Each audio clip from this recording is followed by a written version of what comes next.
Bueno, me salté el unboxing porque por la emoción lo abrí. Pero quiero mostrar que esto se quita la tapita, muy coqueta. Y esto queda lo que yo buscaba que se quitara. También se quita para poderse lavar y no combinar las especias o el café o lo que sea para que no se quede ahí acumulado todo.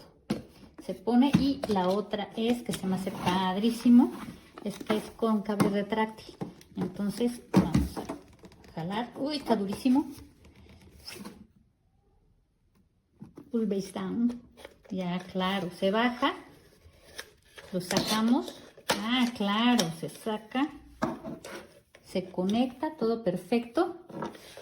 Regresamos el cable a su cajita y lo cerramos.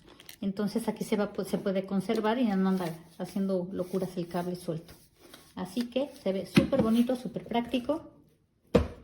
Viene la caja con la descripción y por supuesto el manual de instrucciones. Léanlo siempre antes de ocupar. Café, molino individual. Vamos a probarlo.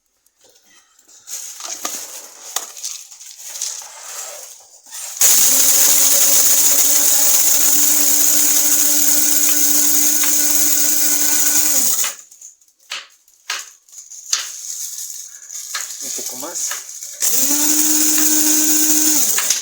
Con eso ahora vamos a ver cuántas tazas salen.